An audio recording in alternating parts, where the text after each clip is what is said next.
My friends, I want to tell you about a Thanksgiving dinner in my early 60s that I still think about with a mixture of embarrassment and gratitude, because it marked the last time I ever allowed myself to be dragged fully into a heated family argument, and because the aftermath of that particular evening taught me more about peace than any book or sermon ever had. My brother-in-law made a comment about a political matter that I strongly disagreed with, and within minutes, the two of us were raising our voices across the table while the rest of the family sat in uncomfortable silence, my wife's face tight with the particular strain I had seen too many times before at too many family gatherings across too many years. I want to be honest with you that I won that argument, in the narrow sense that I outlasted him, that I had the sharper facts and the quicker retorts, that he eventually fell silent rather than conceding any actual ground. I drove home that night feeling a strange, hollow satisfaction, the kind that comes from having successfully defended a position rather than the kind that comes from anything genuinely resolved or improved. My wife did not speak to me for most of the ride home, and when she finally did, she asked me a single question that I could not shake for months afterward. She asked me what I had actually won. I did not have a good answer for her that night, and I spent a considerable portion of the following 2 years turning that question over in my mind, watching myself in argument after argument, noticing a pattern I had never previously allowed myself to see clearly. I slowly came to understand, someone who had organized an enormous portion of his identity and daily energy around being right, around defending positions, around engaging fully with every disagreement that crossed my path, regardless of how little the actual stakes of the disagreement ultimately mattered. And I began to notice, watching a small handful of remarkably calm people in my own life, that they had simply stopped doing this entirely, seemingly without losing any of their intelligence, their convictions, or their engagement with the world around them. Today I want to share with you everything I discovered during those years of paying closer attention to this pattern, and the specific, gradual process through which I eventually stopped arguing almost entirely, and the shocking calm that followed once I did. This is not a lesson about abandoning your convictions, becoming a pushover, or pretending you no longer have strong opinions about matters that genuinely matter to you. It is a lesson about the specific, exhausting habit of engaging every disagreement as though it were a battle requiring a decisive winner, and what became possible for me once I finally set that particular habit down. The first thing I understood was that I had spent decades confusing the strength of my convictions with the necessity of defending them out loud in every single instance where they were challenged. I believed, for most of my life, that holding a strong opinion obligated me to voice and defend it whenever it was contradicted, as though silence in the face of disagreement represented some kind of quiet surrender of my own beliefs. I eventually understood that my convictions remained entirely intact whether or not I spoke them aloud in any particular moment, and that choosing silence did not weaken what I actually believed in the slightest. The second thing I understood was that nearly every argument I had ever won left the relationship measurably worse than before the argument began, regardless of how satisfying the momentary victory felt. I began, quite deliberately, tracking the aftermath of my disagreements, and I discovered an almost universal pattern. Even when I emerged from an argument having successfully defended my position, the relationship itself carried a residue of tension for days or weeks afterward that considerably outweighed whatever satisfaction the victory had briefly provided.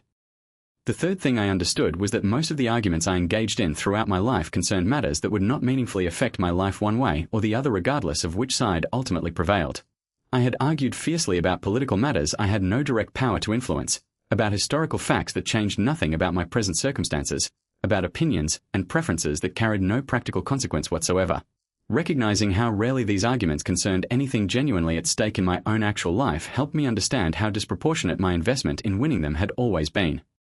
The fourth thing I understood was that my need to argue was often less about the actual subject matter and considerably more about an old, unexamined need to feel intelligent, competent, and respected in the eyes of whoever I was speaking with. Beneath many of my most heated disagreements, I discovered a quieter, more vulnerable motivation I had never previously acknowledged honestly, a fear that remaining silent or conceding a point would somehow diminish how capable and worthy of respect I appeared to the people around me.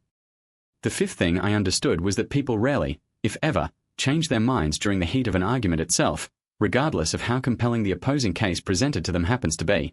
I had spent decades believing that a sufficiently well-constructed argument, delivered with enough conviction, could genuinely change another person's mind in real time. I eventually understood that minds change slowly, if at all, and almost never during the defensive, adrenaline-charged atmosphere of an active argument, making the entire exercise considerably less productive than I had spent my whole life assuming it was. The sixth thing I understood was that arguing consumed a genuinely enormous amount of physical and emotional energy that I could no longer easily spare as I moved further into my 60s. My body's physical response to an argument, the racing heart, the tension in my shoulders, the difficulty sleeping afterward, took considerably longer to recover from than it once had in my younger years. This physical toll alone eventually became reason enough to reconsider whether the arguments I continued engaging in were genuinely worth this increasingly steep cost. The seventh thing I understood was that my children and grandchildren were quietly absorbing lessons about conflict simply by watching how I handled disagreement, and I did not like the particular lesson I had been unintentionally teaching them for years. I noticed my own grandchildren beginning to raise their voices during minor family disagreements in a manner that closely mirrored my own habitual style of engagement. Recognizing that I was modeling a pattern I genuinely did not wish to pass down to the next generation gave me a compelling reason to change beyond my own personal peace of mind alone.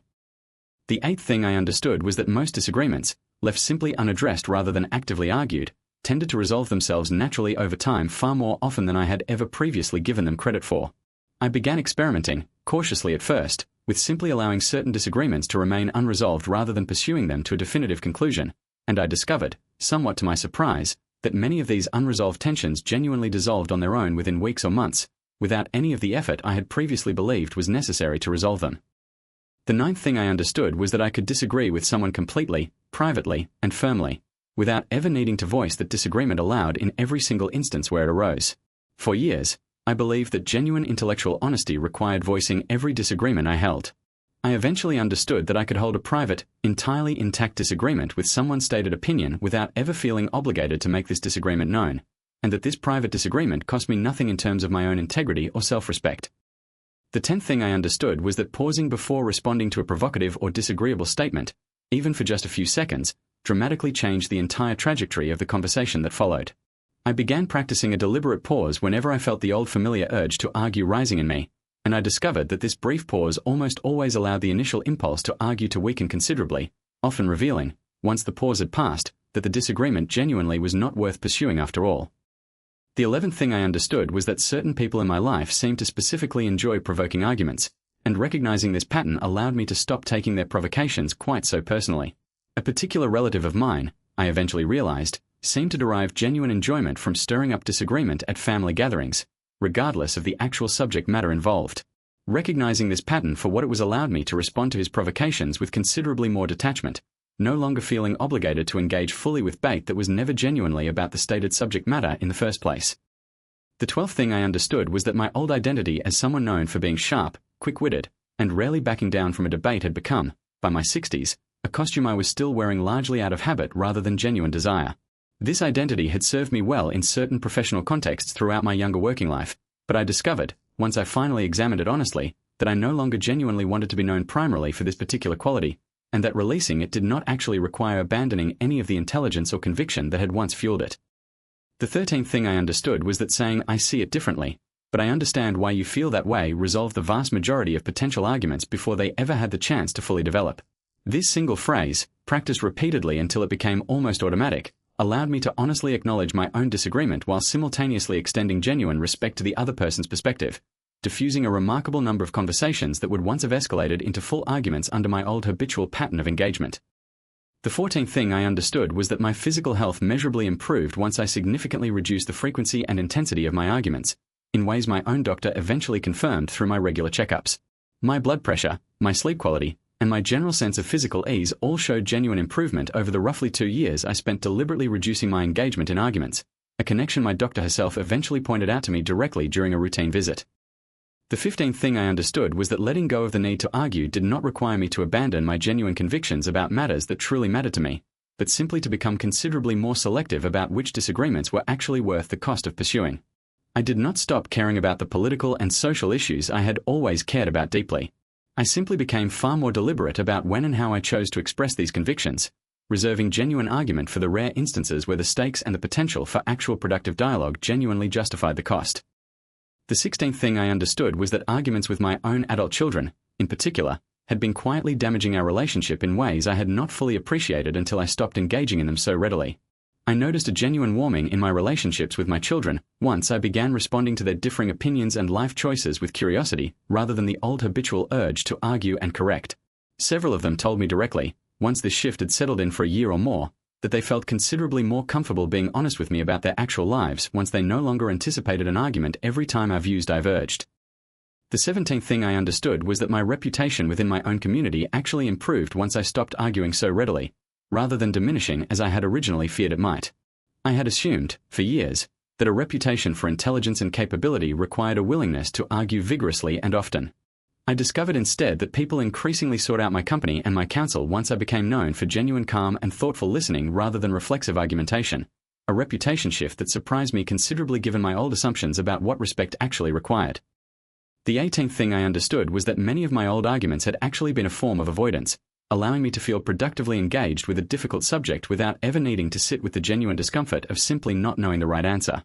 I discovered that certain heated political and philosophical arguments I had engaged in for years had partly functioned as a distraction from the genuine uncertainty I felt about these complicated subjects, a discomfort that arguing loudly allowed me to avoid facing directly. The 19th thing I understood was that releasing my need to argue freed considerable mental space that I had never realized was being occupied by ongoing, half-conscious rehearsal of arguments I anticipated having in the future. I noticed, once I stopped arguing as frequently, that a portion of my mind that had always been quietly rehearsing future potential disagreements, preparing rebuttals to positions no one had even voiced yet, finally grew quiet, freeing considerable mental energy for other, more genuinely productive uses. The 20th thing I understood was that genuine curiosity about why someone held a differing opinion, rather than an immediate impulse to correct them, transformed nearly every potential argument into an interesting conversation instead.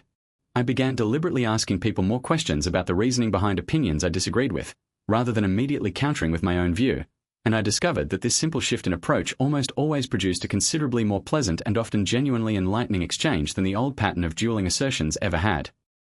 The 21st thing I understood was that some of the people I had argued with most frequently over the years were not actually interested in genuine debate at all, but simply wanted to feel heard, and that offering this simpler gift resolved the underlying need far more effectively than any argument ever could. I noticed that several family members who regularly provoked disagreements seemed to settle considerably once I simply acknowledged their feelings directly, without ever needing to engage with the actual content of their stated position at all. The 22nd thing I understood was that my own sense of self-worth, once so tightly bound to winning arguments, gradually became anchored instead in a quieter sense of my own values and character that no external disagreement could genuinely threaten. As I released my need to win arguments, I discovered a more stable, less easily disturbed sense of my own worth, one that no longer required constant defense and validation through successful debate, and this shift alone accounted for a considerable portion of the overall calm I eventually experienced. The 23rd thing I understood was that I could disagree passionately in my own private thoughts while still choosing, deliberately and calmly, not to voice this disagreement in a given moment, and that this choice reflected wisdom rather than any form of cowardice or weakness. For years, I equated silence with weakness, believing that a genuinely strong person always spoke their disagreement plainly regardless of the circumstances. I eventually came to understand that choosing silence deliberately, from a place of genuine strength and clear-eyed calculation about the likely outcome, represented a far more sophisticated form of strength than my old reflexive need to always speak up. The 24th thing I understood was that the calm I eventually achieved was not a form of suppression or denial of my genuine feelings, but rather a genuine, felt peace that arrived once I stopped generating so much unnecessary internal conflict through habitual argument. I want to be clear that this calm was not achieved through gritting my teeth and forcing myself to remain silent while internally seething with unexpressed frustration. It arrived instead because the underlying impulse to argue itself had genuinely weakened considerably, leaving far less internal conflict requiring suppression in the first place.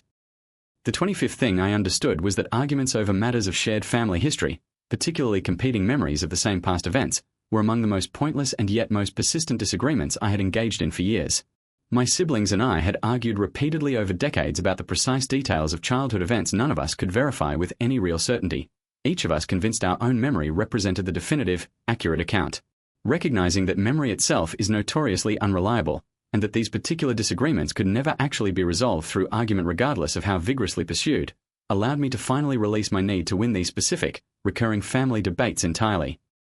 The 26th thing I understood was that I had often used argument as a substitute for genuine emotional intimacy, engaging vigorously with a person's opinions as an indirect way of engaging with them at all, rather than risking the more vulnerable path of direct emotional connection. With certain family members, particularly those with whom I had never developed an easy emotional closeness, I noticed that vigorous argument had become our primary mode of connection, a substitute for the more vulnerable conversations we had never quite learned how to have. Recognizing this pattern allowed me to begin experimenting, awkwardly at first, with expressing genuine warmth and interest directly, rather than continuing to root our connection exclusively through disagreement.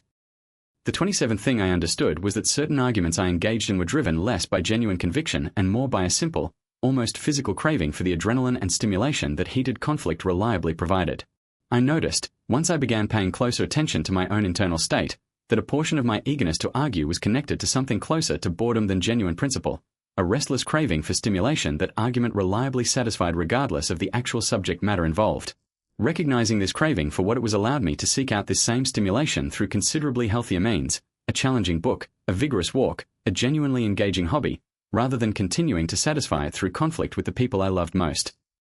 The 28th thing I understood was that certain of my oldest and closest friendships had actually survived and even deepened specifically because these particular friends had never engaged in the same reflexive arguing I practiced with nearly everyone else in my life, and I began deliberately modeling my other relationships after this same easier, less combative pattern. I noticed that my longest and warmest friendships had always been characterized by an easy tolerance for differing opinions, expressed without the vigorous defense I brought to nearly every other relationship in my life. Studying these particular friendships more deliberately, and consciously trying to bring this same easier quality into my other relationships, accelerated my overall progress considerably. The 29th thing I understood was that certain arguments I had long assumed were about protecting an important principle were, upon honest examination, actually about protecting my own comfort with a familiar, well-rehearsed position I had held for so long that reconsidering it felt more threatening than the disagreement itself ever warranted. I noticed that several opinions I defended most vigorously over the years had remained essentially unexamined and unchanged for decades, defended less because I had continued actively reasoning my way to them and more because the sheer familiarity of holding them had become its own kind of comfort. Allowing myself to genuinely reconsider several of these long-held positions, rather than reflexively defending them out of habit alone, occasionally led me to update my thinking in ways that further reduced my need to argue about them at all. And the 30th thing, the final lesson I want to leave you with today, is this: nearly every argument I ever won cost me more than it ever gave me, and nearly every argument I chose not to have gave me back more peace than any victory ever could. For most of my life, I measured the value of a disagreement by whether I emerged from it having successfully defended my position. I finally understood, well into my 60s, that this measurement had always been the wrong one entirely. The genuine measure of a life well lived after a certain age is not how many arguments you won, but how much peace, presence, and genuine connection you managed to preserve along the way. My friends, I want to be honest with you that this shift did not happen overnight, and I want to be equally honest that I still occasionally catch the old familiar urge to argue rising in me, particularly during especially charged political conversations that touch on convictions I hold most deeply. What has changed is not that I no longer feel this urge at all, but that I have developed, through years of deliberate practice, a genuine choice about whether to act on it, a choice that simply did not exist for me during the many decades when arguing felt less like a decision and more like an automatic, unavoidable reflex. I think often of that Thanksgiving dinner, and of my wife's simple, devastating question in the car afterward. What had I actually won? In the years since, I have come to believe the honest answer was nothing at all, or perhaps something considerably worse than nothing, a small, temporary satisfaction purchased at the cost of a strained evening, a tense car ride home, and a relationship with my brother-in-law that took considerably longer to fully repair than the argument itself had ever taken to occur. I think of all the other arguments across all the other decades that likely followed the same pattern, each one costing far more than it ever returned, and I feel a genuine gratitude that I eventually learned to recognize this pattern before my remaining years had entirely run out. I want to share one final memory before we close, because I believe it captures the change more clearly than any abstract description could. Several years after that difficult Thanksgiving, my same brother-in-law made a comment at a family gathering that touched on the exact same old political disagreement that had once sent us both into a shouting match across the dinner table. I felt the old familiar heat rise in my chest almost instantly, the same urge to correct him, to marshal my facts, to win. I paused, as I had practiced doing so many times by then, and simply said, "I still see that one differently than you do, but I'd rather hear about how your daughter's doing." The conversation moved on easily from there, warm and unhurried, and I drove home that evening with my wife beside me, the car quiet in an entirely different way than it had been all those years before. She did not ask me what I had won that night. She simply reached over and took my hand, and I understood, without needing to say anything further, that she recognized exactly what had changed. If you are watching this today and you recognize, in your own life, the same old habitual pull toward argument that governs so much of my own younger and middle years, I want you to know that releasing this habit does not require abandoning your intelligence, your convictions, or your genuine engagement with the world around you. It simply requires becoming considerably more honest about what any given argument is actually likely to accomplish, and considerably more willing to choose the quieter, less immediately satisfying path of letting certain disagreements simply pass, in service of a calm that I promise you, from direct personal experience, is worth vastly more than the fleeting satisfaction of having successfully won. Thank you so much for spending this time with me today. I hope something I shared helps you notice your own particular pattern around argument and disagreement, and gives you permission to begin choosing, deliberately and without shame, a quieter path through the disagreements still ahead of you. Take care of yourselves, my friends. Hold your convictions firmly, but hold your need to defend them at every turn considerably more loosely. And trust that the shocking calm I discovered on the other side of this particular release remains just as available to you as it was to me. Until next time, this has been Eternal Flame Wisdom. Stay convicted, stay calm, and remember, the peace you are looking for is often waiting quietly on the other side of an argument you choose not to have. Thank you for watching.